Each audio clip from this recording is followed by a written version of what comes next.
I'm really open. So as soon as I get that grip, maybe it's this arm, I'm really working to somehow try to get a staple in on that arm. Usually it's gonna be over the head. If I need to move and I'm here and I can't finish, or I have a Kimura and I need to move, I don't take a staple away without replacing it first. So what I call it is I just windshield wiper, and I can take it away. Boom. So now, like if we're fighting here and I have his arm stapled and I want to step over his head to either break his shoulder off and take the knife, maybe I can't get enough leverage from here. So I replace the inside staple, and now I can lift and finish that position. Or maybe I can just keep it trapped here, and then I can present one-handed the way that we were talking about before. So again, now how do we present one-handed if you're creating concealed? You know, that comes in front, gun comes up, compressed, because I'm within that real short time frame and distance. But those Kimuras there work really well. You could also look at the Americana from there. Both are really good control of the far side arm. The other position that we like to talk about in weapons, if he hasn't presented yet, maybe it's in his waistband, this works for guns too, is one, either the knee on belly position, because it's hard for him to get to it, okay? Or kind of like that modified side control, twister type side control, because now he can't get to any of those weapons there, and it's easy for me to either keep that in there if I needed to present my own weapon and work from there. So like your modified twister, side control, just reverse sit, side control, whatever you guys call it at your gyms. Again, we talk about this being that red area. It's flashing yellow if the guy's trying to attack it, like don't let him in there.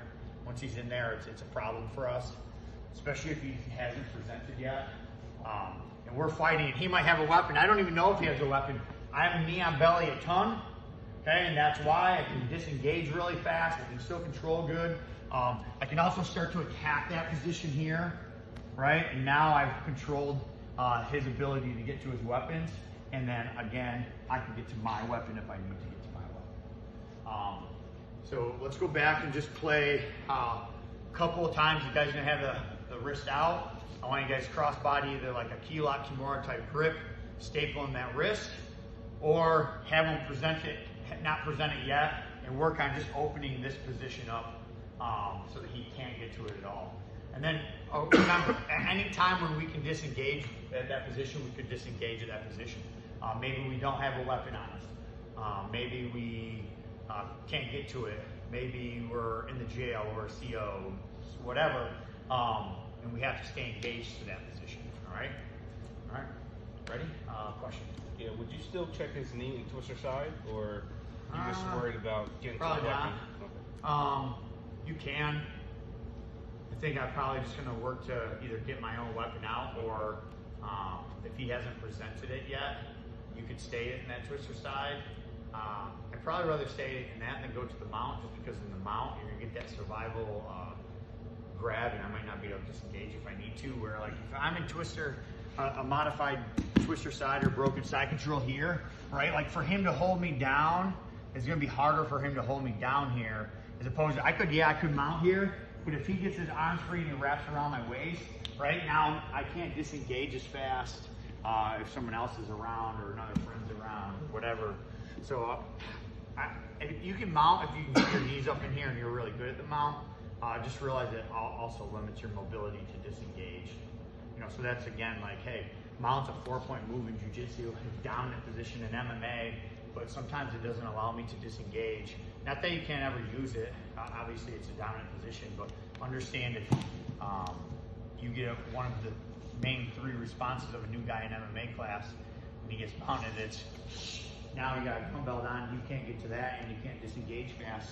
There's multiple people around, or you don't have like people running security on like your 6, I probably wouldn't get that. But again, it's just preference. Any other questions on that? All right, so you know these encounters are never going to be 1 step, 2 step, 3 step.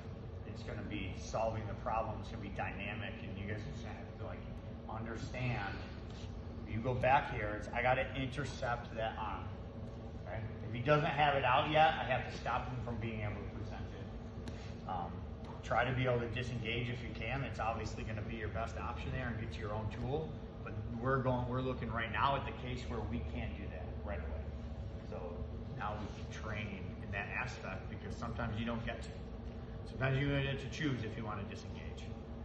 We always try, and that's our goal, but we're in this entanglement right now, and then just play through it. Your Kilox and Kimuras are good. From here, I would suggest making sure you staple one side or the other side first, though. Okay, because then you really limit his mobility, and it limits his ability to change his hands. All right, so let's go play with that for about another 5-6 minutes, and then I'll give you a quick break, and I'll come out and gun defense. All right, 1, 2, 3.